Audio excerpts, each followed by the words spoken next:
시험에서 가장 많이 나오는 1위가 윤동주야. 2위가 이육사야. 3위가 김수영이야. 그런데 바뀌어. 1, 2학년 때는 1, 2위가 누구야? 윤동주, 이육사지. 3학년 때로 가면 김수영이 1위야. 김수영의 시는 EBS도 물론이거니와 모의고사에서도 굉장히 잘 나옵니다. 이번에 2학년 중간고사 때도 김수영의 민홍인찰지라고 하는 시가 들어갔고요. 그 다음에 기말 때도 이육사 윤동주는 아예 없었어. 그런데 기말 때도 김수영의 그 방을 생각하며 라고 하는 시가 들어갔습니다. 선생님 3학년 때 나온다며요. 너네 2학년 1학기 내신이 뭐야? 문학이야. 문학 100%야. 그때 쓰는 교재가 다 3학년 교재야. EBS 수능 특강, 그 다음에 3학년 기출문제집, 문학 기출문제집 이런 거 있죠? 이런 거 다 3학년 거 씁니다. 그래서 여러분 학교는 2학년 때부터 거의 3학년 거라고 생각하면 돼. 김수영은 원래 3학년 때 잘 나오는 이유가 김수영 씨는 어렵기 때문이야. 물론 윤동주하고 이육사도 만만치 않게 어렵죠. 그런데 김수영 씨는 더 어렵습니다. 그래서 김수영 건 되도록이면 해석을 한번 해놓는 게 좋기는 좋아. 그런데 요즘 나오는 거 보면 유명한 작품들이 나오는 게 아니야. 유명한 작가의 안 유명한 작품들이 나오기 때문에 우리를 더 힘들게 하는 게 없지 않아 있습니다. 그러나 그럼에도 불구하고 배울 때는 유명하고 뭡니까? 좋은 작품으로 먼저 배워놔야 되겠지요. 여러분 김수영이라고 하는 작가가 혹시 언제 활동한 작가인지 아니? 일단 1950년대 60년대 70년대의 대표적인 참여 시인이야. 참여 시인이라 하면 현실 문제를 다루고 있다라는 얘기야. 그럼 1950년대 우리 현실이 뭐였어? 이승만 자유당 독재 정권입니다. 그럼 1960, 70년대는 뭐였습니까? 박정희 군부 독재 정권이지. 뭔 말인지 이해가? 그러면 당연히 이승만 자유당 독재 정권이나 또는 박정희 군부 독재 정권에 대한 비판적 시각에서 민주, 자유, 정의를 열망하는 시들을 썼을 거란 말이야. 그럼 여기서 잠깐 요즘 우리 학생들은 약간 극우화된 경향이 있는 학생들이 많기 때문에 여기에 대해 정말 농담 아니잖아. 정말 요즘 애들은 약간 선생님이 그 약간 진보적인 발언을 하거나 아니면은 좀 우파를 비판하는 발언을 하면 또는 대통령들을 언급할 때 애들이 자기 어떤 의사표시가 확고한 것 같아. 말로가 아니라 그냥 표정으로. 그래서 자기가 싫어하는 대통령 또는 우습게 생각하는 대통령 나타나면 와 표정에 다 나타나. 그런데 그게 대부분 진보 대통령이야. 요즘 애들이 굉장히 20대도 그렇고 10대도 그런 것 같아. 뭐의 영향으로 뭐 리박스쿨 때문이라는 얘기도 있고 뭐 여러 가지 이유가 있는데 하여간 요즘 학생들이 조금 나쁘게 이야기하면 일배 뭐라고도 이야기하고 그 다음에 좀 극우화 경향도 있고 그러면 그 학생들의 시각에서 한번 생각을 해보자고. 그 학생들의 시각에서 그래 이승만 대통령 아니 물론 약간 부패도 있고 뭔가 잘못한 거 있을 수도 있겠지만 초대 대통령으로서 대한민국의 초석을 다졌고 뭐 했고 잘한 것도 많잖아. 그 다음 박정희도 역시 뭐야 잘한 것도 되게 많잖아. 우리가 경제 발전해가지고 이만큼이나 잘 먹고 잘 살게 된 거 박정희 대통령 덕분 아니야? 그때 만약에 박정희 대통령이 결단을 내리지 않았다면 우리 저기 필리핀보다 못 사는 나라가 됐을 거야. 뭐 이런 생각을 할 수도 있어. 그게 틀리지 않을 수도 있어. 그런데 봐봐. 공과라고 이야기해. 잘한 것도 있고 뭐한 것도 있는 거야? 못한 것도 있는 거야. 뭐 윤석열만큼 못했겠니? 윤석열보다는 잘했을 거라고 봐. 이승만이건 누구건 박정희건. 뭔 말인지 야 너네 요즘 뉴스에 관심이 없고 내가 얘기를 안 하니까 너네가 몰라서 그러는 거지. 윤석열의 대통령 시절에 행태가 하나둘씩 드러나거든. 재판 과정에서. 이제 그 수하들도 돌아서 가지고 다 욕해. 윤석열 다 욕하고 있어. 심지어 아주 노골적으로 개새끼야라고 한 사람도 있어.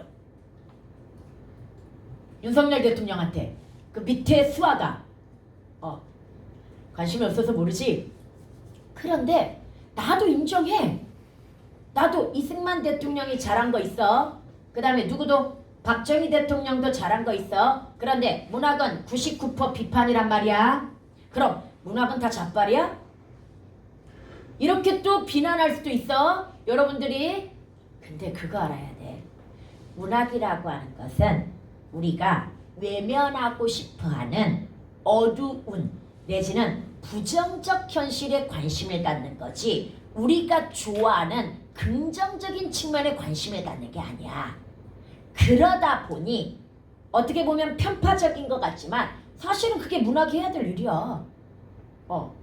우리는 긍정적인 측면만 보잖아. 좋은 것만 보잖아. 근데 여기에 뭐도 있는 거야? 부작용도 있는 거야. 우리는 마운자로 내지는 위고비 이런 거에 긍정적인 측면, 와 이거 먹으면 부작용도 별로 없이 살 잘 빠진대. 그래서 긍정적인 측면도 보지만 끊임없이 여기에 대해서 뭐 하는 사람들이 있어?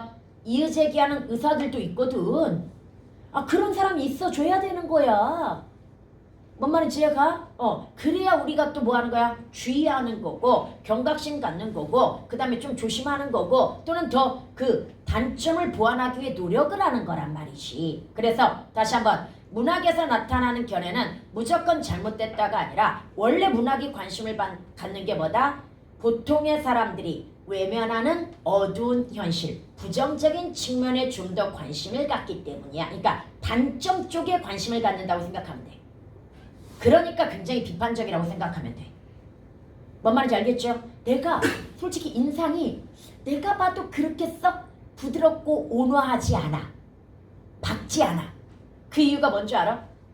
평생 문학을 해서 그래.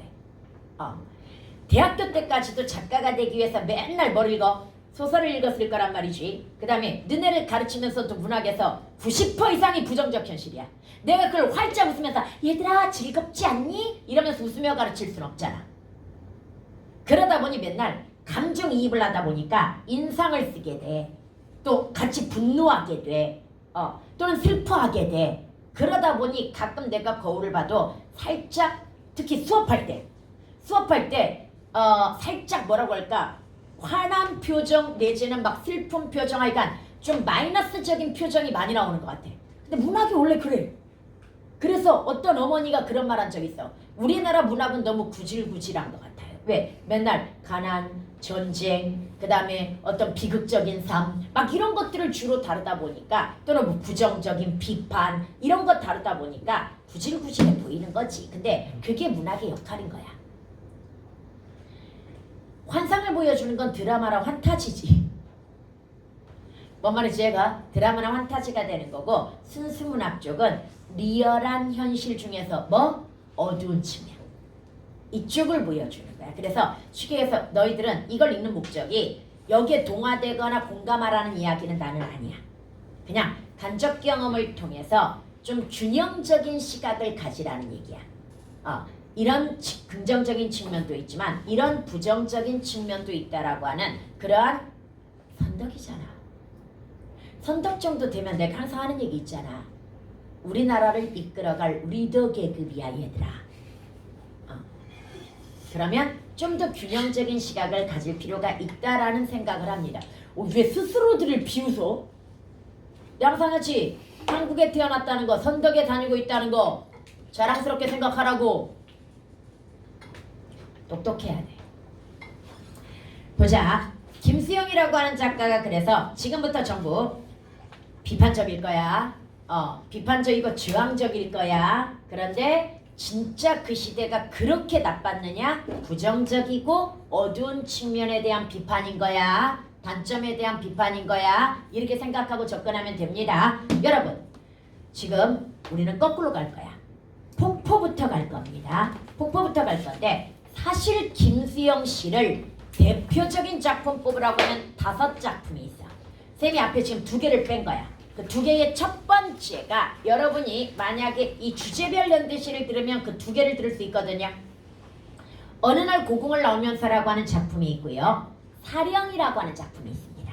어느 날 고궁을 나오면서라고 하는 작품은 최근 모의고사 출제됐고요. 사령은 이미 사령이나 포포 같은 경우는 다 수능에 출제가 되었습니다. 그 다음에 나는 눈도 출제되어야 된다고 보는데 눈은 되게 어렵습니다. 그러면 이제 이걸 순서대로 한번 이야기해 볼게. 어느 날 고궁을 나오면서는 1950년대에 나온 60년대 초반에 나온 작품이거든요. 그런데 얘가 이런 말을 해. 어느 날 고궁을 방문했나 봐. 그냥 이야기로 기억해. 고궁을 방문했다가 나오면서 설렁탕집에서 갈비탕 한 그릇을 사 먹습니다. 그런데 뭐라고 이야기하냐면 왕궁의 음탕 대신에 50원짜리 갈비탕에 기름덩어리만 나왔다고 돼지 같은 주인년한테 욕을 하고 옹졸하게 욕을 하고 이런단 말이야. 조금 놀랍지? 시인이 시 속에서 욕을 했단 말이야 지금. 사실 이 욕을 했다는 것 자체가 옹졸함을 극대화시키는 거야. 그러면서 나아가 현실에 대한 분노도 극대화시키는 거야. 다시 왕궁의 음탕 대신에 그럼 사실은 필자가 비판해야 될 건 뭐야? 왕궁의 음탕이야. 그런데 왕궁에게는 비판하거나 지향하지 못하고 나보다 약자라고 여겨지는 설렁탕집 돼지 같은 주인년한테 욕을 했다는 이야기야. 그러면서 자신을 옹졸하다고 이야기했습니다. 그리고 그 뒤에 계속해서 자신의 옹졸함이 묘사가 됩니다. 그래놓고 중간쯤에 이런 이야기를 합니다. 나는 조금쯤 옆으로 비켜서 있다. 조금쯤 옆으로 비켜서 있는 것이 절정에는 서 있지 못하고 조금쯤 옆으로 비켜서 있다. 옆으로 비켜서 있는 것이 비겁한 것이라는 걸 나는 알고 있다. 이렇게 이야기해. 그럼 절정이 뭘까? 현실과 부딪히는 거야. 부정적 현실과 부딪히는 삶. 이게 바로 절정의 삶일 거야. 그런데 나는 조금쯤 옆으로 비켜서 있어. 비겁하게. 그런데 솔직히 이렇게 강약 약강. 축에서 강자 앞에서는 약하고 약자 앞에서는 강한 모습을 보이고 그 다음에 정작 중요한 문제에서는 나한테 피해가 올까봐 조금 옆으로 비켜서 있는 거 이거 너희들의 모습이잖아. 즉 일반적인 소시민적 삶의 모습이란 말이야. 그러면 여기에서 작가는 시인은 자신의 옹졸하고 비겁한 왜소한 삶에 대한 비판이기도 하지만 이렇게 살아가는 독자들에 대한 비판이기도 해. 왜? 현실이 지금 왕궁의 음탕이거든. 그런데 이 왕궁의 음탕이 1960년대 초반에 나왔기 때문에 이승만 자유당 독재 정권에 연결되는 군부 독재까지 계속 이어지고 있단 말이야 지금. 거기에 월남파병이라는 말이 나왔기 때문에 그러면 이건 박정희 군부 독재 정권까지 이어지는 거란 말이야. 이해갑니까? 그런데 특히 내가 내 스스로를 더 조롱하고자 하는 이유는 나는 지식인이거든. 그런데 지식인은 우리가 시대 양심이라고 이야기하거든요. 그런데 지식인으로서 제 역할을 못하고 소시민적 삶을 살아가고 있는 것에 대한 치열한 자기 반성의 시가 어느 날 고궁을 나오면서야. 그러면서 독자도 한번 이거 반성해봐야 된다. 이러한 시야이게. 이해갑니까? 그 다음 두 번째 사령. 사령이 죽은 영혼이라는 이야기야. 딱 제목만 봐도 뭘 얘기하는지 알 것 같지 않아? 이거 지식인으로서의 화제의 무기력에 대한 부끄러움이야. 그럼 어떻게 묘사를 하는가 보자. 이것도 끝까지 알 필요 없어. 그냥 딱 1년만 제대로 해석하면 나머지는 쉬워. 1년에 이런 말이 나와. 활자는 반짝거리면서 자유를 말하는데 내 영은 죽어있는 것이 아니냐. 이란단 말이야. 이거 무슨 뜻일까? 활자가 반짝거리면서 자유를 얘기했다고? 그럴 리가. 일단 의인화인 건 알겠지. 활자로는 자유가 존재한다는 얘기야. 그런데 내 영혼은 죽어있다고 이야기한단 말이야. 그래놓고 보시오. 그대의 말을 고개 숙이고 듣는 것이 마음에 들지 않겠지. 마음에 들지 않아라. 그제도 어제도 이 고요함도 저 고요함도 이런단 말이야. 그럼 화자가 제일 마음에 안 드는 건 고요함이야. 이 고요함을 다른 말로 하면 침묵이야.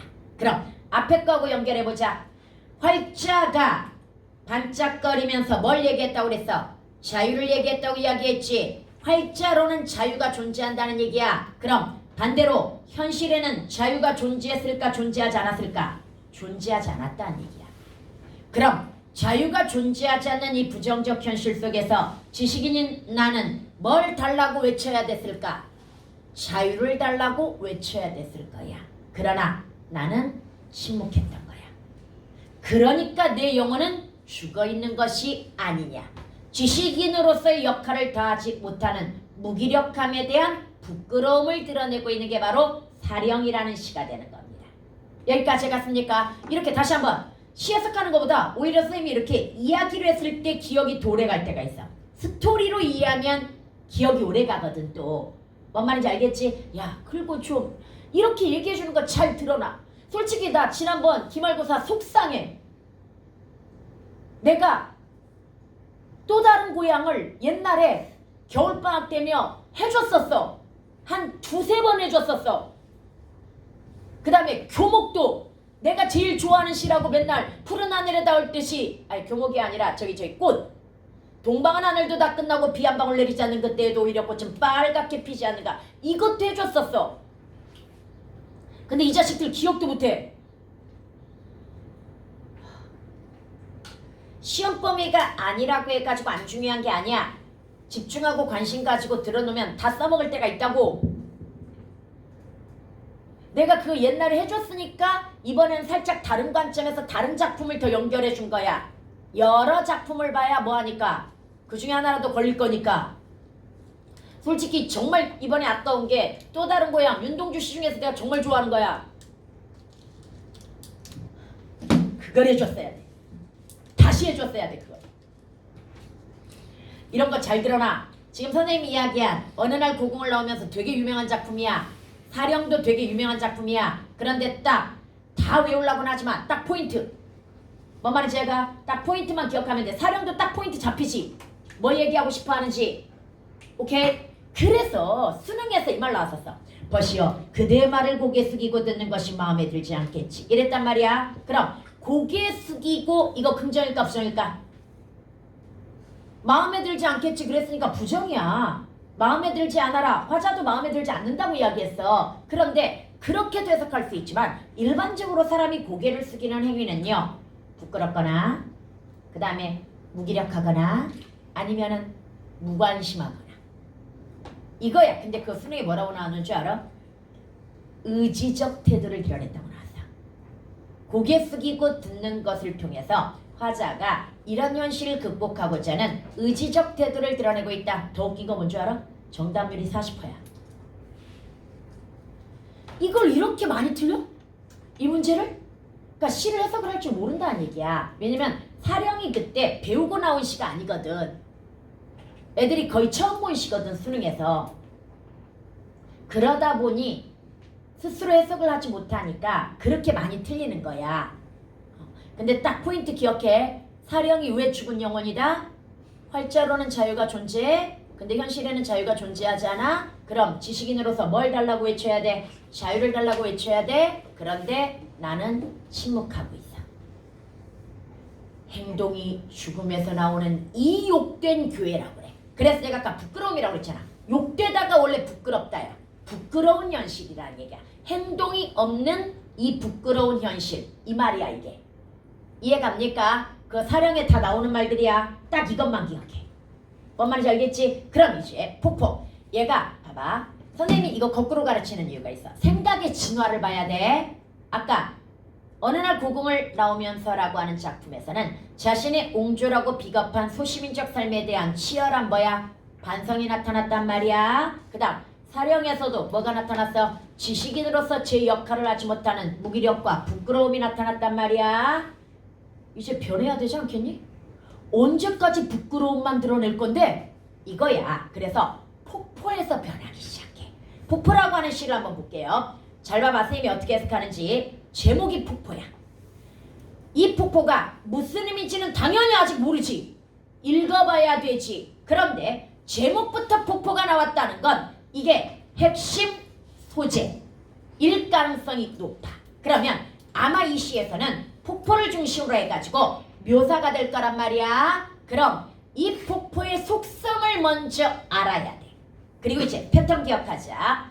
어떤 자연물이나 사물이 묘사가 돼. 그리고 속성이 묘사가 되는데 얘가 긍정적으로 나타나. 그러면 긍정일 때 시 쓰는 경우 별로 있다 없다? 없다고 그랬잖아. 그럼 인간과 대조되는 거야. 이건. 대조되어 가지고 어떤 각성, 깨달음 이런 게 나타날 가능성이 굉장히 높아. 각성, 깨달음, 반성 이런 거. 그 다음에 만약에 이게 묘사되는데 좀 부정적이야 또는 외로워 좀 슬퍼 상황이 안 좋은 것 같아. 그럼 이건 뭐인 거야? 인간으로 유추될 가능성이 높아져. 뭔 말인지 이해가? 그래서 얘가 묘사되는 양상을 먼저 봐야 돼. 그러면서 속성을 찾으면서 인간과 어떻게 연결시킬 것인지를 봐야 됩니다. 이해갑니까? 그럼 보자. 폭포는 고든 절벽을 무서운 기색도 없이 떨어진다. 여러분, 폭포가 무서운 기색도 없이 떨어지고 있다고 이야기해서 폭포는 뭐가 없는 존재야? 두려움이 없는 존재라는 걸 알 수 있습니다. 다시 첫 번째, 폭포는 뭐가 없다? 두려움이 없다. 그럼 여기서 절벽, 옛날에 모의고사에 이 절벽이 나왔거든요. 절벽 긍정일까요? 부정일까요? 애들이 고든이라는 말에 속아. 고든이 되게 좋은 말 같아. 그러나 절벽이 무서움의 대상이야. 그런데 이 절벽을 두려워하지 않는 폭포가 긍정이니까 절벽 자체는 부정인 거야, 얘들아. 다시 폭포에게 뭘 가져다 줘? 공포. 이걸 인간으로 따져보자. 인간이 가장 두려워하는 것 중에 하나가 뭔지 알아? 직립낙하야. 그래서 군대에서도 가장 무서운 훈련이 뭐야? 고공낙하 훈련이잖아.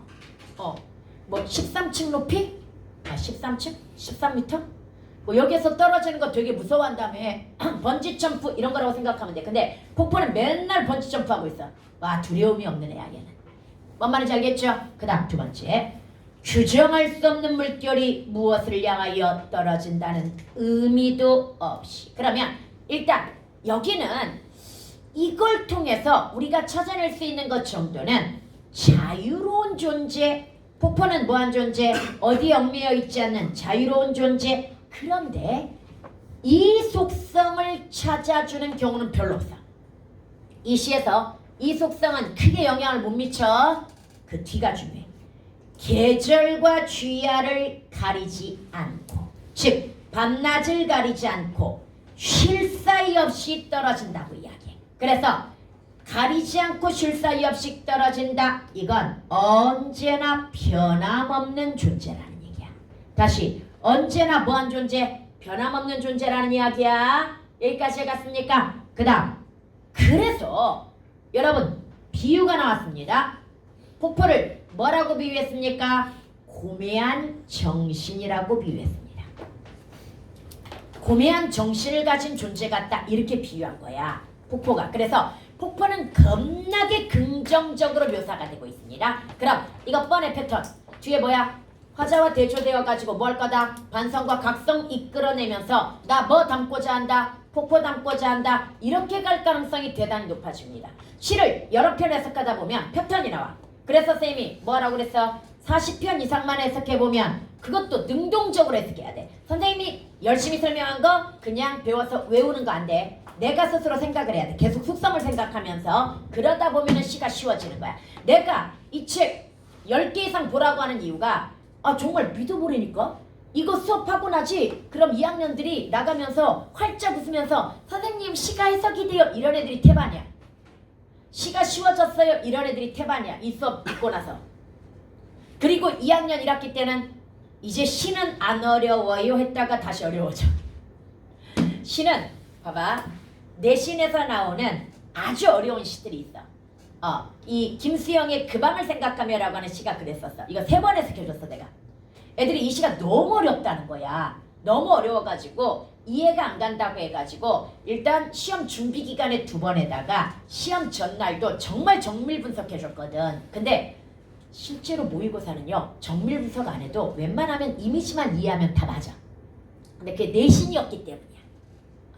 그래서 내신 때문에 힘들어했던 거지 이 정도만 배워놓으면 아무리 어려운 시라고 하더라도 한 30%만 이해해도 문제는 풀어도 보기에 도움받아가지고. 그래서 너무 걱정하지 마세요. 선생님 저는 이거 다 배우고도 어려운 시 나오면 해석이 안 되던데요. 괜찮다고. 그 어려운 시 완벽하게 해석 안 해도 문제는 뭐 한다고? 풀린다고. 뭔 말인지 알겠지? 그래서 내시는 내가 장담 못해. 내시는 워낙 디테일하게 들어가기 때문에 장담을 못하지만 이 정도 해놓으면 웬만한 모의고사나 수능에서 시는 되게 쉬워집니다. 오케이? 고매한 정신처럼 쉴 사이 없이 떨어진다 해서 변함없는 존재. 그래서 고매한 정신에 빗대어졌습니다. 지규죠. 처럼이라고 들어갔으니까. 그런데 여러분 이제 보자. 금자나도 인가도 보이지 않는 밤이 되면 현실이 뭐야? 그래. 왜 부정적 현실이야? 밤이라고 그랬잖아. 시어 1위 밤하고 겨울, 2위 아침하고 봄, 3위 하늘 바다 산, 그 다음에 4위 바라보다 향하다 부르다 노래하다 생각하다. 얘네가 제일 많이 나오는 거 알지? 기본이야. 현대시에서 이렇게 밤이라고 하는 시간적 배경을 쓰는 이유 90%가 뭐다? 90%가 뭐다? 부정적 현실. 10%는 뭐다? 정서심화. 뭔 말인지 제가? 나 외로운데 밤이야? 더 외로운 거지. 이것도 한 10%는 있어. 그렇지만 대부분 부정적 현실이야. 그런데 금자나와 인간은 그럼 긍정일까요? 부정일까요? 긍정입니다. 이거 모의고사에 나온 겁니다. 금자나가 꽂히니까 약간 희망 정도라고 볼 수 있습니다. 그 다음에 인가라고 하는 것도 역시 어두운 밤의 인가는 희망입니다. 어두운 밤의 불빛이 희망이잖아. 뭔 말인지 제가? 그 불빛이 어디 있어? 인가에 있는 거잖아. 뭔 말인지 알겠죠? 어두운 산길을 걷는데 인가가 보여? 와 굉장히 희망적이지. 뭔 말인지 알겠죠? 그래서 얘네들은 굳이 해석하면 희망의 이미지야. 그런데 이게 보이지 않는 밤, 그만큼 절망적인 현실이라는 얘기야. 이해갑니까? 그만큼 뭐한 현실이다? 절망적인. 그러나 너네는 절망적인 이런 건 디테일이야. 선생님이 지금 금자나 인간을 해석했기 때문에 절망적 현실이라고 한 거고, 너네들은 뭐까지만 하면 돼? 부정적 현실 여기까지만 퉁치면 돼. 그럼 문제는 푼다고. 다시 이 밤이 뭐라고? 부정적 현실이라고 일단 퉁쳐놓으면 돼. 얘가 부정적 현실이야. 폭포는 고든 소리를 내며 떨어진다. 폭포의 속성이 또 하나 나왔네요. 여러분 폭포는 고든 소리를 낸다고 이야기했어. 고든 소리는 어떤 소리일까요? 우리가 보통 고든 소리 하면 올고든 소리, 바른 소리, 옳은 소리. 그냥 우리는 옳은 소리라고 한번 생각을 해보자. 옳다라고 하는 건 뭔가 정의로운 이런 이미지도 될 겁니다. 여러분 언제 내는 옳은 소리야? 밤에 내는. 그럼 이건 결국 부정적 현실에 대한 옳은 소리? 그럼 이거 뭐야? 비판인 거야. 현실에 대한 비판과 저항의 목소리를 낸다는 이야기야. 여기까지 해갔습니까? 현실에 대한 비판과 저항의 목소리를 내고 있다라는 이야기고요. 그 다음 고든 소리는 소리이다. 고든 소리는 고든 소리를 부른다. 이랬단 말이야. 여러분 우리 학생들한테 가장 어려운 부분은 여기일 것 같습니다. 이게 무슨 뜻일까요?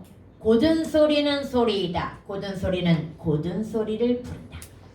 아우를 위하여라고 하는 소설을 보게 되면 약자가 강자를 이기는 방법에 대해서 선생님이 학생들한테 가르쳐 줍니다. 뭐라고 하냐면 먼저 용기를 내야 된다고 이야기해. 그리고 여럿이서 뭉쳐야 된다는 이야기를 해. 그런데 먼저 용기를 내야 된다는 건 먼저 용기 내어가지고 앞장서는 사람이 있어야 그 사람을 구심점으로 뭐 하는 거야? 뭉치는 거야. 같이 나서는 거야. 이해 갑니까? 물론 먼저 나서기 꺼리는 이유 보통은 총알바지야. 앞장서는 사람, 먼저 나서는 사람이 뭐하게 되어 있는 거야? 총알 맞게 되어 있기 때문에 희생될 가능성이 굉장히 높습니다. 이해 갑니까? 그래서 아무나가 아니라 용기를 내야 되는 거야. 용기를 내가지고 앞장을 서는 사람이 누구인 거야? 여기에서 폭포인 거야. 그래서 이 폭포는 앞장서는 걸 한자어로 뭐라고 그래? 성각자라고 이야기해. 그래서 이거 진짜 나온 문제야.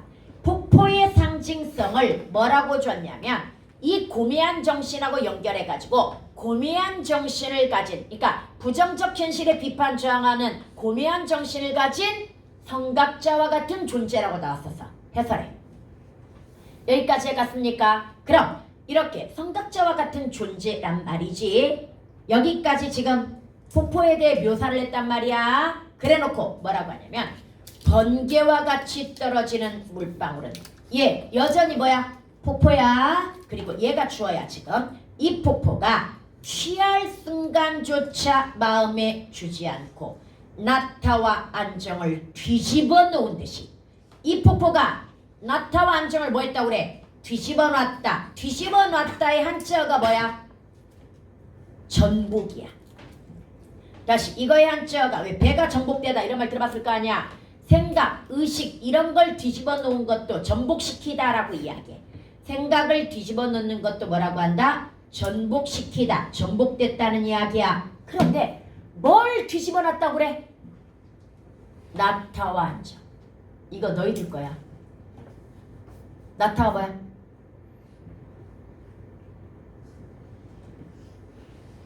게으름이야. 나타가 게으름이야. 나태하고 똑같은 말이야. 그 다음에 안정, 얘도 뭐야? 편안함이야. 인간은 이렇게 게으르고 편안함을 추구하는 성향을 가지고 있는 거야.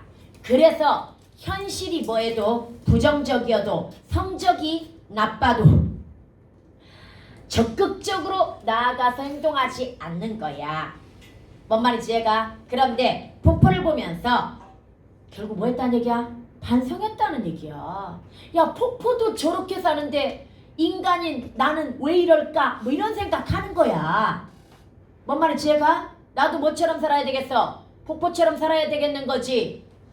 뭔 말인지 이해가죠? 그래서 그러니까 폭포가 나의 나타와 안정을 뒤집어 놓았다고 이야기하지만 결국 내가 나의 게으름과 안정, 편안함을 추구하는 이 성향을 뭐 했다는 얘기야? 반성했다는 얘기야. 그러면서 나아가 뭐처럼 살아야 되겠구나, 폭포처럼 살아야 되겠구나 라고 결심했다는 얘기야. 뭔 말인지 얘가? 그래서 여기는 얘들아 반성과 깨달음이야. 다시 폭포를 본 다음에 결국 나는 폭포처럼 살아 못 살아? 나타와 안정을 추구하는 나의 삶에 대한 뭐다? 반성이고 폭포를 통해서 깨달음을 얻었다는 얘기야. 나도 폭포처럼 살아야 되겠다고. 여기까지 갔습니까? 이런 깨달음을 얻었으니까 이제 슬슬 지치기 시작했지? 이런 깨달음을 얻었으니까 이제 두 번째 시 눈으로 갑니다. 이거 진짜 어려워 얘들아. 근데 잘 들으면 이거 이해 잘 가. 이거 나오면 진짜 이해하기 힘들다. 이게 김수영 씨가 되게 문장이 간결하고 반복도 많아. 그래서 처음 읽을 때는 뭐하게 느껴져? 심플하게 느껴져. 그런데 결코 심플하지가 않아. 엄청난 내공과 깊이가 있기 때문에 이 시 해석이 만만치가 않단 말이야. 아까 사령 봐봐. 혈자는 반짝거리면서 자유를 말하는데 내 영은 죽어있는 것이 아니냐. 되게 심플한 것 같지만 그 속에는 엄청나게 많은 내용이 내포되어 있잖아. 내가 지난번에 우리 2학년들 그 방을 생각하며 라고 하는 시를 해주면서 이게 지금 그 방을 생각하며 김수영 거야. 되게 어려운 거야. 봐봐. 이 앞쪽은 굉장히 절망적이야. 4.19 혁명이 실패로 돌아가고 거기에 앞장섰던 화자가 이제 무기력과 뭐에 빠져있어? 절망에 빠져있어. 다시 여기는 뭐다? 그래서 나는 노래도 그전의 노래도 함께 다 잊어버리고 말았다 이랬잖아. 지금 무기력과 뭐에 빠져있다? 절망에 빠져있단 말이야. 그런데 혁명은 안되고 나는 방을 바꿔버렸다. 여러분 맨 처음에 이거 나오지?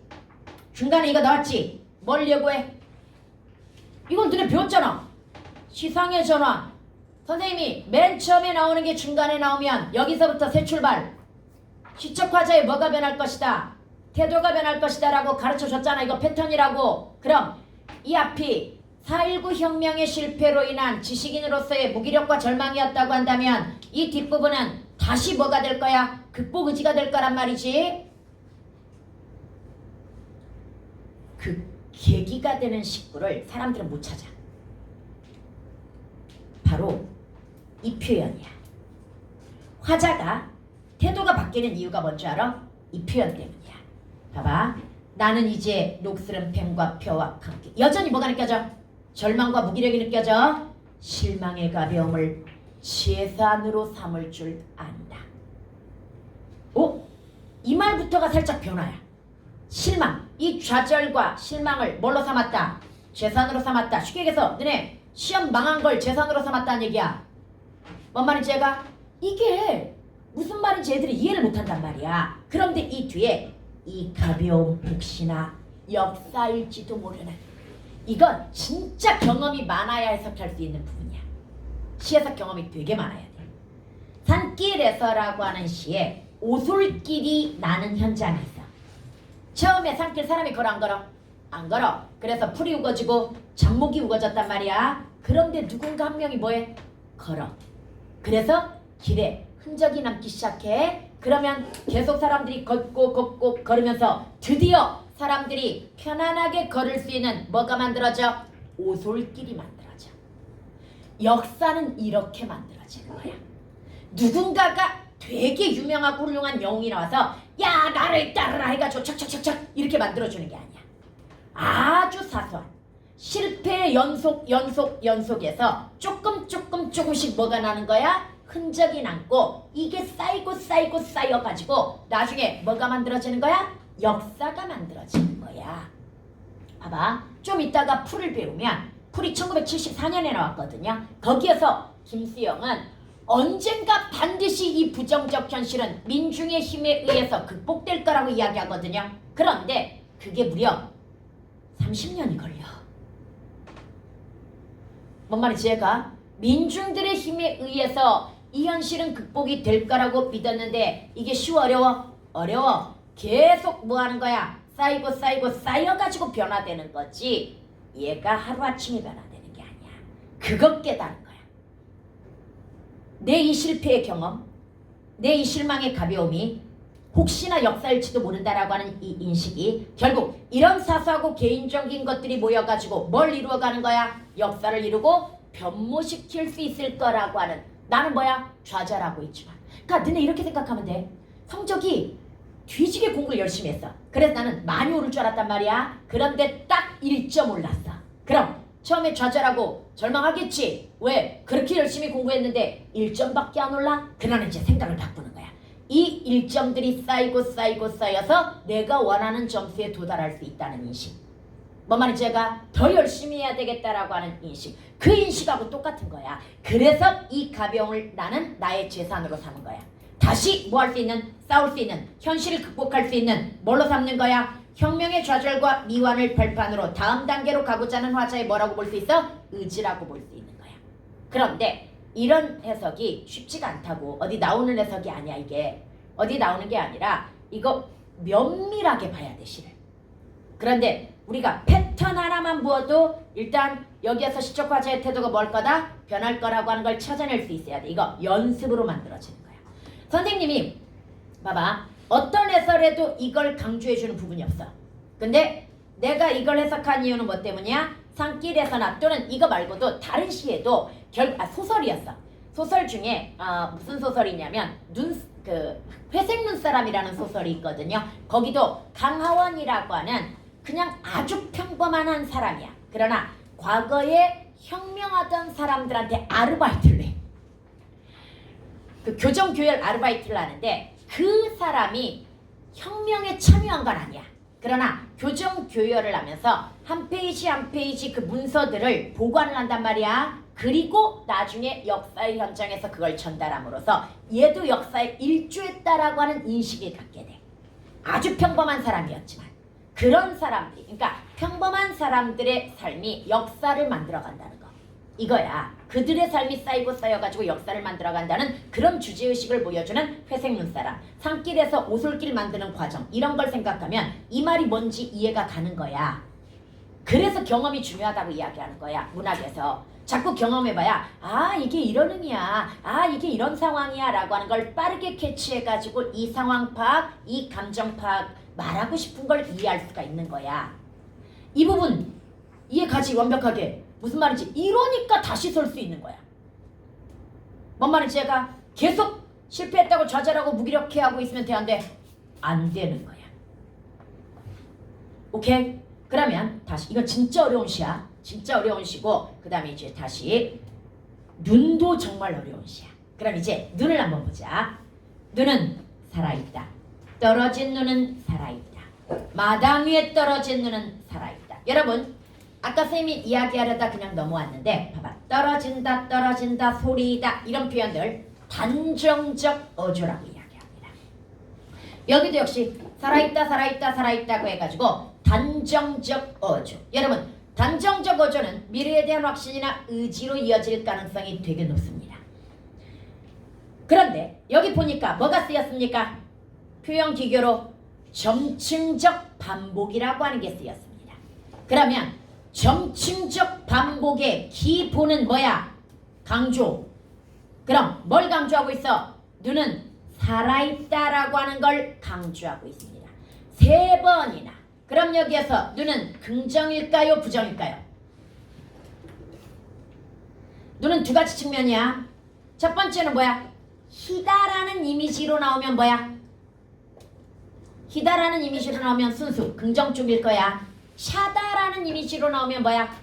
춥다 부정 쪽일 거야. 아직은 모르겠어. 그런데 이걸 긍정으로 해석할 근거를 찾으라고 한다면 눈은 새벽이 지나도록 살아있다라는 표현이 나와. 만약에 눈이 뭐였다고 한다면 부정이었다고 한다면 눈은 새벽이 오기 전에 녹아야 되는 거야. 그런데 새벽이 지나도록 살아있어? 그럼 얘는 일단 긍정이라는 걸 알 수 있어. 여기까지 해갔습니까? 그 다음에 여기 이런 표현이 나와. 눈도로 보라고라는 표현이 나와. 눈도로 보라고 마음 놓고 기침을 하자. 이 말은 눈에 부끄럽지 않게야. 그러면 눈에 부끄럽지 않게 기침을 해야 되겠다고 했다는 건 눈이 내가 지켜야 될 이상적 가치야. 뭔 말인지 얘가 거기에 부끄럽지 않게 이거니까. 뭔 말인지 얘가 예를 들어 나한테 가족이 정말 중요해. 그럼 가족에게 부끄럽지 않게 이게 될 거야. 뭔 말인지 알겠죠?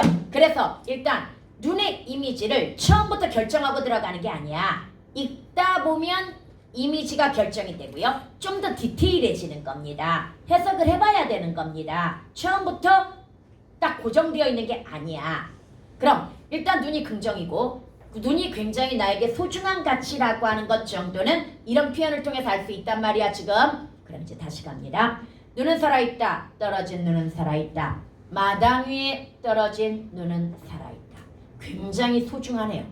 살아있다는 것 자체가. 기침을 하자. 젊은 시인이여 기침을 하자. 이 시에서 화자가 하고 싶은 말 한 문장으로 정리해봐.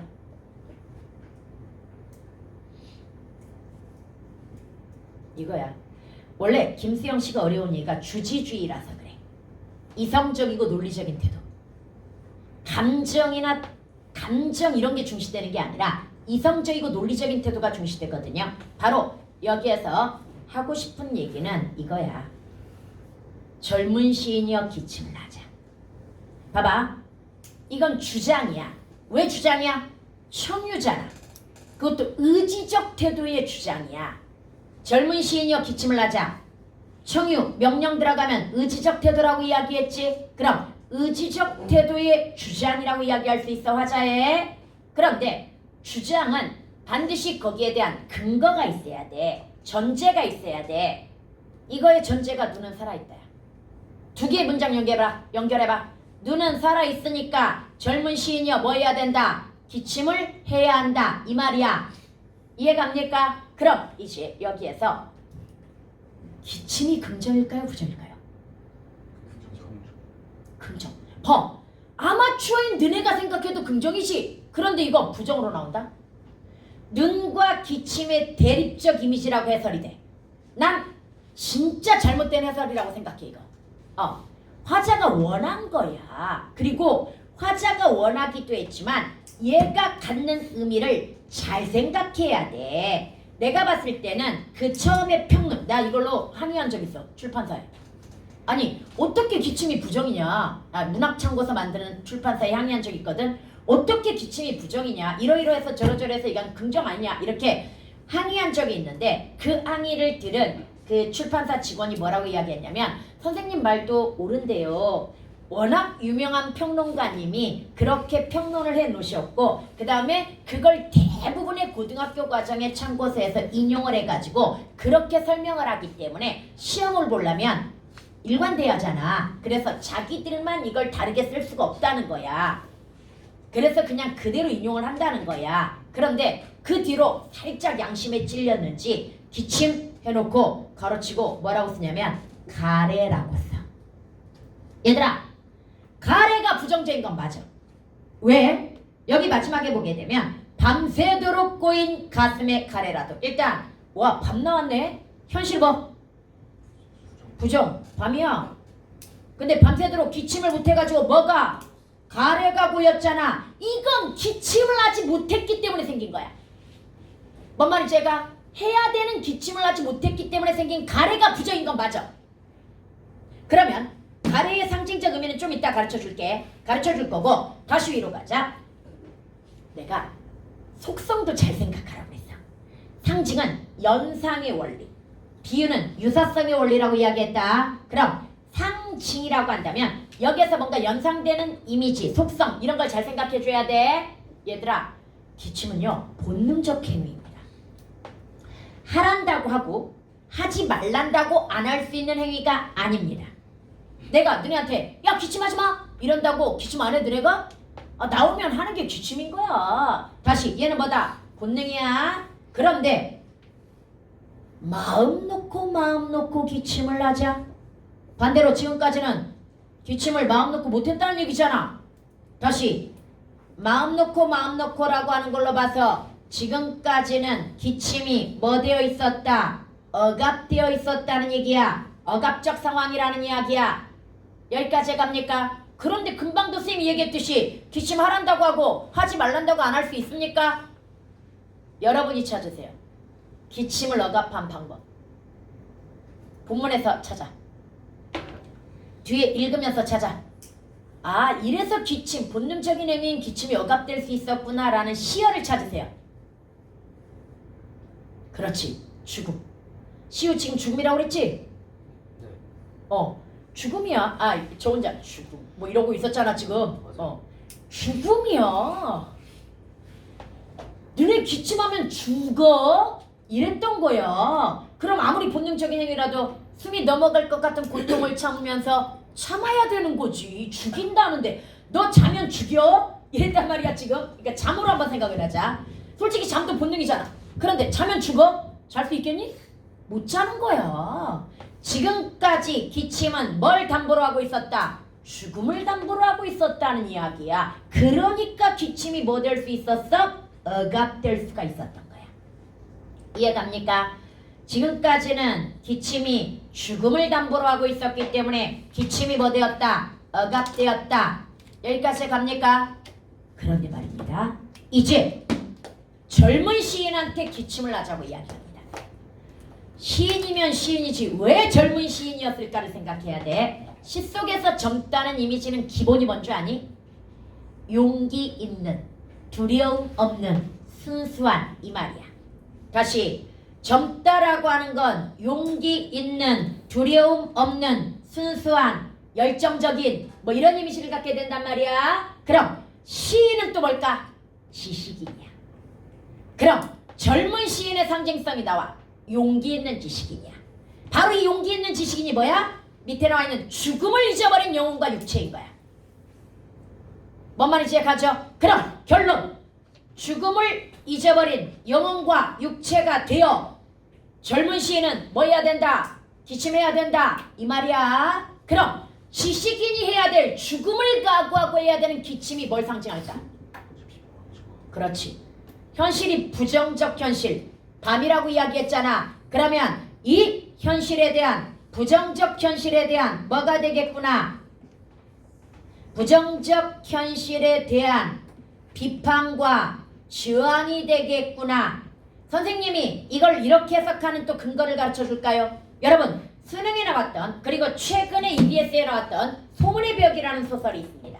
소문의 벽이라고 하는 소설에서는 이게 1970년대가 배경이야. 언론 표현 자유 결사가 금지되었던 시절이야. 쉽게 얘기해가지고 말 한 번 잘못하면 뭐 하던 시절이야?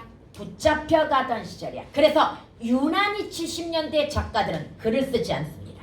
여러분, 40년대에도 작가들이 글 안 썼어. 40년대가 뭐야? 일제 암흑기 말기잖아 지금. 윤동주 이육사 목숨 걸고 썼으니까 죽은 거야. 뭔 말인지 얘가? 40년대 저항 시인하면 윤동주 이육사잖아. 목숨 걸고 썼으니까 죽은 거야 둘 다.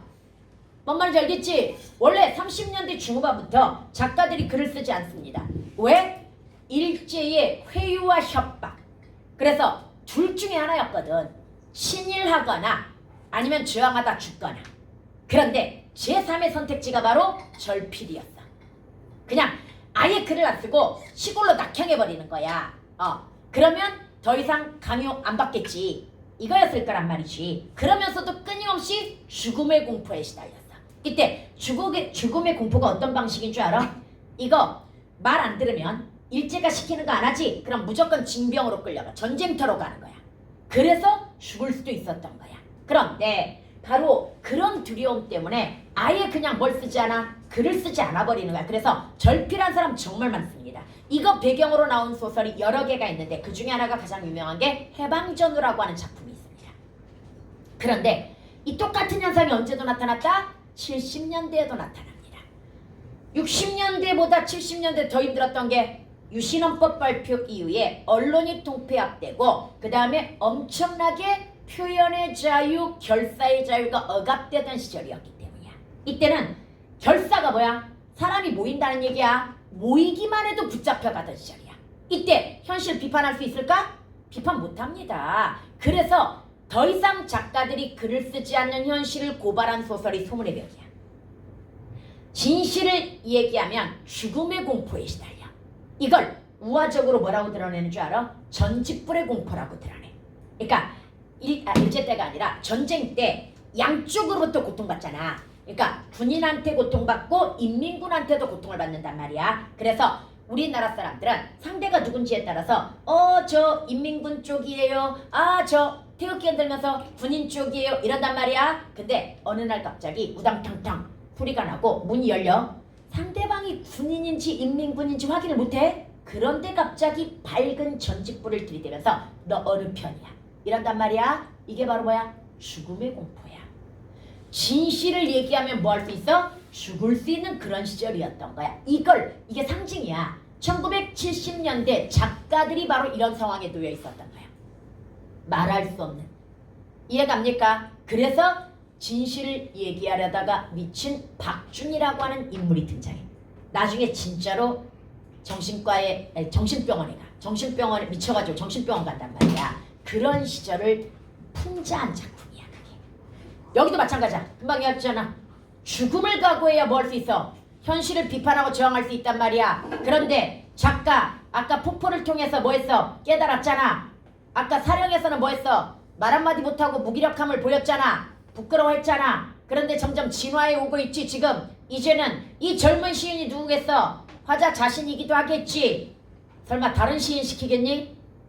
자신이 의지인 거지. 이제 죽을 각오하고 현실 뭐 해야 된다? 비판하고 저항해야 된다. 왜? 눈은 살아있으니까.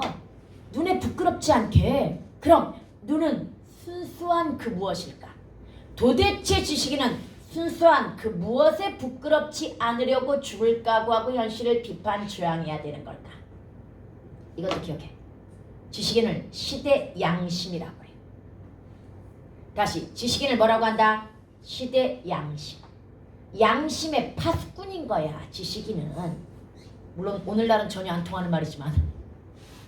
그래서 양심이 있다면 뭐 해야 되는 거야? 비판하고 저항해야 되는 거야. 지식인의 양심이란 현실이 잘못되었다면 이 현실을 비판하고 저항하고 개혁해야 될 의지를 가진 존재들이어야 되거든.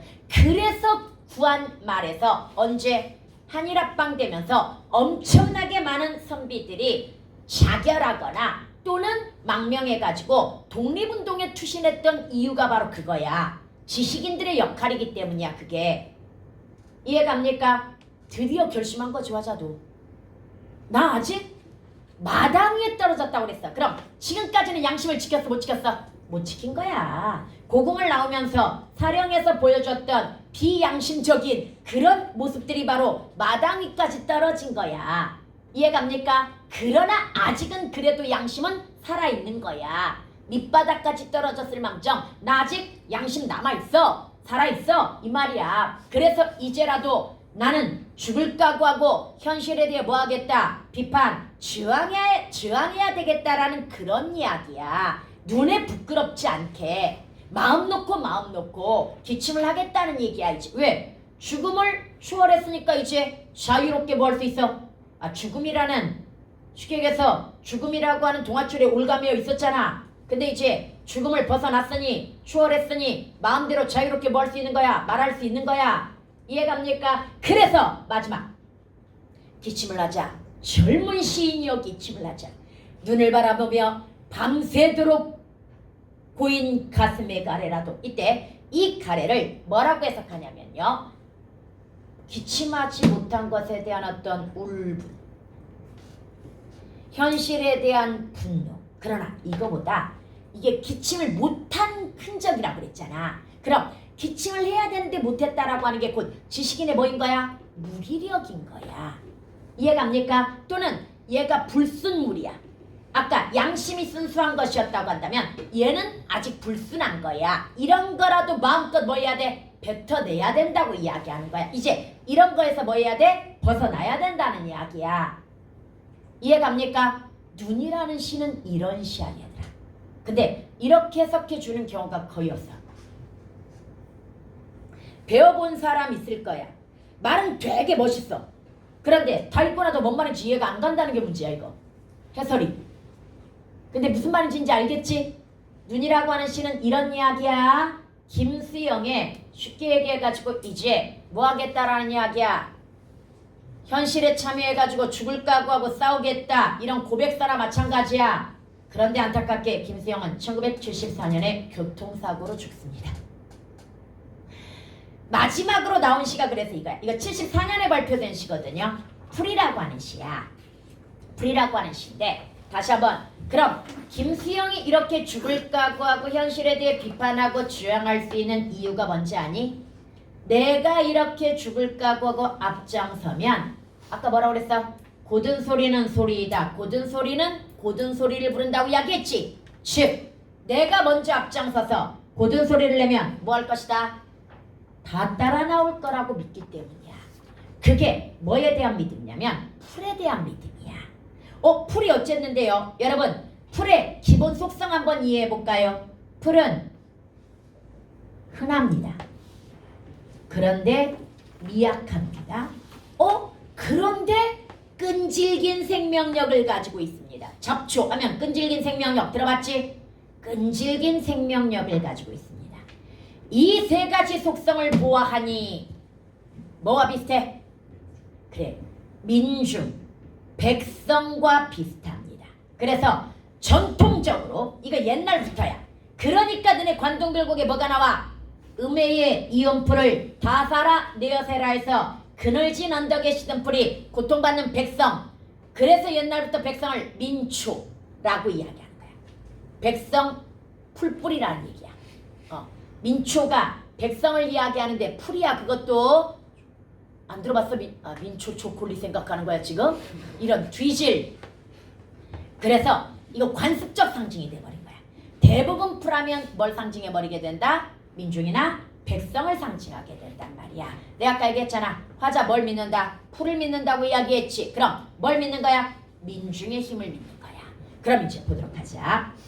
보통 이 시의 제목을, 주제를 민중의 끈질긴 생명력, 그게 틀린 건 아니야. 틀린 건 아니지만 뭘 이야기하고자 하는지 잘 보도록 하자. 이제 마지막 라스트야. 이거 한 작품만 하면 끝나. 여러분, 풀이 눕는다가 긍정일까요? 부정일까요? 몰라. 여기에서는 몰라. 상황을 잘 봐야 돼. 비를 몰아오는 동풍에 나부껴 풀은 눕고 드디어 울었다. 이런 게 이제 구체화야. 아니 구체적으로 설명이 돼야 상황을 알지. 그냥 풀이 눕는다. 띡 던져놨는데 이게 뭔 소리인지 어떻게 알아? 눕는다는 건요. 내가 스스로 누우면 휴식을 취하기 위해서일 수 있습니다. 그런데 남에게 강제로 눕힘을 당하면 이거 제압, 억압당한 거야. 그러면 왜 긍정이야 부정이야? 부정이 되는 거야. 왜? 뭐에 의해서 눕힘을 당했어? 이거 피동이잖아. 풀이 누웠어? 비를 몰아오는 동풍에 나부껴 누웠잖아. 이거 피동이야. 눕힘을 당한 거야. 이해갑니까? 그리고 울었대. 언제 울어? 힘드니까 울겠지. 그럼 봐봐. 이 눕다라고 하는 이미지에서 풀은 동풍에 의해 뭐하고 있구나? 억압당하고 있구나. 울었다라고 하는 걸 통해서 고통받고 있구나. 이걸 알 수 있는 거야. 그럼 동풍의 상징이 뭐겠구나? 외부적 시련이겠구나. 구체적으로 뭔지는 모르겠지만 이게 바로 뭐겠구나? 외부적 시련이겠구나. 즉 민중은 외부적 시련으로 인하여 억압과 뭘 당하고 있다? 고통을 당하고 있고 날이 흐려서 더 울다가 상황은 더 나빠지고 있구나. 이해갑니까? 다시 누웠다. 불이 눕는다. 그런데 또 나왔지. 처음에 나왔던 게 중간에 뭐 되었어? 반복. 이렇게 짧은 건 단순 반복일 수도 있겠으나 우리는 일단 뭐 의심해야 돼? 시상의 전환. 진짜 그럴까? 네, 진짜 그럽니다. 어디에서 시상이 전환됩니까? 너네가 찾아. 풀이 눕는다가 시상의 전환을 예고한 거야 지금. 그런데 시상의 전환을 예고했다고 여기에서 전환되는 건 아니야. 어디에서 전환됐어? 그렇지. 예지. 눕다의 반대가 뭐야? 일어나다. 그럼 하강의 이미지에서 이 하강이 뭐였어? 억압과 고통이었잖아. 그런데 화자는 이 풀이 바람보다 먼저 뭐 할 거라고 그래? 일어난다라고 이야기하잖아. 물론 현재 시제를 썼지만 이건 미래야. 시에서 미래를 현재로 쓰는 이유는 미래에 대한 확신과 의지 때문이야. 반드시 바람보다 먼저 일어날 것을 믿는다는 얘기야. 이해갑니까? 그리고 이와 비슷한 말이 하나 더 나와. 뭐가 나와? 바람보다 먼저 웃는다. 이게 바로 뭐야? 민중의 끈질긴 생명력이야. 다시 현실이 아무리 힘들고 어렵고 절망적이어도 언젠가 끈질긴 생명력을 가진 민중은 일어나고 뭐 할 수 있는 존재? 웃을 수 있는 존재라고 하는 믿음. 이것이 바로 미래에 대한 낙관, 확신이야. 화자는 이걸 믿는 거야. 언젠가 이 사회는 뭐 할 거다? 변할 거라는 이야기야. 뭐에 의해서? 민중의 힘에 의해서. 이해갑니까? 그런데 이거는 이제 다시 가자. 풀이 눕는다. 바람보다 더 빨리 눕는다. 바람보다도 더 빨리 울고. 왜? 미약하니까. 날이 흐리고 풀이 눕는다. 발목까지, 발밑까지 눕는다. 날이 흐리고 풀뿌리가 눕는다. 이랬단 말이야. 여러분 이 네 개를 연결해가지고 해석해 볼 사람. 풀이 눕는다. 발목까지, 발밑까지, 풀뿌리가 눕는다. 이거 네 개 연결해서 뭘 얘기하는지 아는 사람? 아니지. 바람이 더 세지고 있지. 풀이 그냥 단순히 누웠잖아? 근데 뭐야? 더 구부러지고 있잖아 지금. 발목까지, 발밑까지, 나중에는 풀뿌리까지 뽑혀나갈 정도잖아. 그럼 바람은 더욱 뭐 해지고 있다는 얘기야? 세지고 있다? 현실은 더 뭐 되고 있다? 악화되고 있어. 1974년에 발표했다고 그랬죠. 그럼 그 이전을 생각해보자. 61년에 5.16 쿠데타가 일어납니다. 박정희 대통령이 나라가 너무 어지러워서 못 봐주겠다. 안정을 찾을 때까지 2년 동안 군인 정치할게. 그리고 민간에게 권력을 이양할게. 약속 지킵니다. 63년에 민간에게 권력을 이양합니다. 문제는 그 민간이 박정희 자신이었습니다. 박정희가 군복 입고 정치하다가 뭐 한 거야? 군복 벗은 거야. 그래서 나 이제 민간인이야. 그래서 민간한테 권력 이양한 거 맞아. 이해갑니까? 대통령 선거에 나오죠.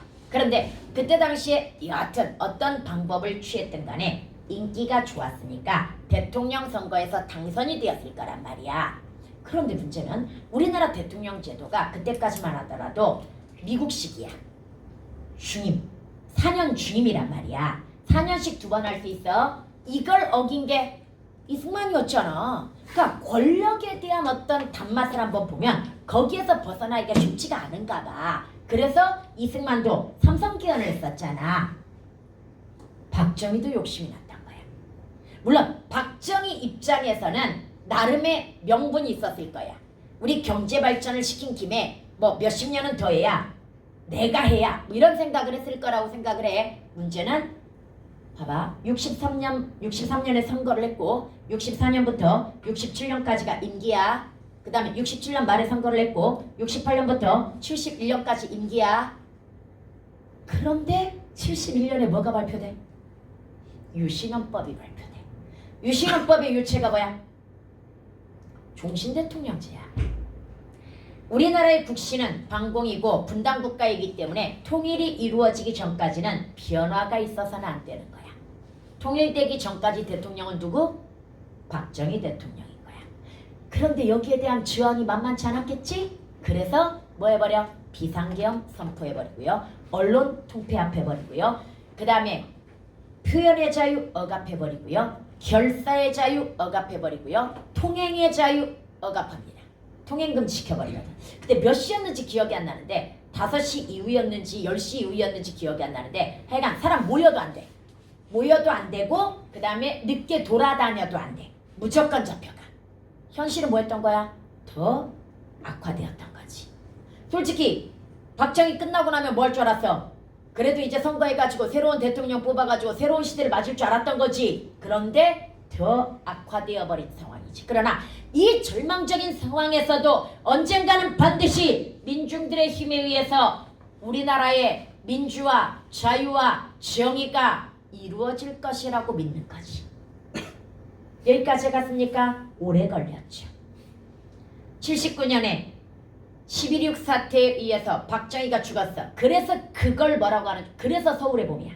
아, 이게 그냥 나온 말이 아니야. 프라하의 봄이라는 말에서 따온 거야. 프라하라고 하는 곳이 민주화를 맞게 된 그 시절을 따서 우리에게도 드디어 뭐가 민주화가 이루어질 거라고 하는 기대감에 서울의 봄이라고 했던 거야. 그 영화 제목 아니야. 원래 있었단 말이야. 그런데 12.12 사태에 의해서 전두환에게 권력이 넘어가게 되는 거야. 이걸 다시 살포시 저항한 게 5.18 등등. 그때 광주에서만 민주화운동이 일어났던 게 아니야. 전국에 걸쳐서 일어났던 건데 이 광주에서 굉장히 크게 일어났던 거지. 그래서 그쪽을 이제 폭동으로 몰아가게 되면서 광주 사태, 광주 폭동 이러면서 비상계엄을 선포해가지고 군인들을 투입해가지고 뭐 한 거야? 진압을 하면서 민간인을 살상했기 때문에 문제가 되는 거야. 민간인 살상이라고 하는 것이 문제가 되는 거란 말이야 지금. 여하튼 그러고 나서 다시 겨울로 돌아가지. 전두환 군부 독재 정권. 이 끝에 뭐가 일어나? 87항쟁. 그래서 다시 또 뭐 할 줄 알았어? 봄이 올 줄 알았지. 그런데 노태우한테 또 넘어가지. 되게 오래 걸려 이거. 그래서 완전한 민주화, 자유, 정의가 실현된 건 이제 솔직히 김영삼 대통령 때도 좀 힘들었어 이건. 힘들었고 김영삼 문민독재라고 이야기하거든요. 그리고 김대중 때에 들어와가지고 근데 그때도 완전히 이루어진 건 아니고 이제 서서히 점점 뭐 해주는 거야? 자유로워지는 거야. 우리가 뭔 말인지 가? 역사는 그렇게 이루어지는 거야. 단숨에 이루어진 게 아니야. 너희들이 이렇게 자유를 누리고 그 다음에 정의로운 세상에서 살아갈 수 있는 이유가 되게 오랜 세월이 걸린 거야. 뭔 말인지 갑니까? 선생님 고등학교 다닐 때 어떤 일이 있었는 줄 알아? 옆 학교에 사회선생 하나가 사라졌어. 사회선생 하나가 사라졌는데 소문을 듣지 않니 수업 시간에 뭐 했대? 정부를 비판했대. 그때는 국가원수 모독죄라는 것도 있었어. 대통령 욕하면 잡혀가. 국가원수 모독죄라는 게 있어가지고. 그래서 대통령을 비판했다는 거야. 그리고 그 다음 주부터 학교에 안 나온다는 거야. 그래서 흉흉한 거지. 진짜인지 아닌지는 모르겠으나 여하튼 대통령 욕해서 잡혀간 선생 뭐 이런 소문도 있을 정도로 그때는 민주주의의 민자만 나와도 잡혀가던 시절이었어. 그런 시대를 거쳐서 지금 우리는 자유롭게 살고 있는 거란다. 나도 좀 일조했어. 나 촛불 집회 되게 많이 나갔거든. 비웃네? 나 대학교 때 데모도 좀 했어. 그 다음에 촛불 집회도 좀 많이 나갔어. 네, 여기까지. 이 시 이해 갑니까? 다시. 지금은 시험 기간이 아니니까 막 디테일하게 막 표현 기교 이런 거에 쓰지 말고 시를 어떻게 논리적으로 해석할 것인가, 어떻게 접근할 것인가, 시 자체를 보는 연습을 하세요.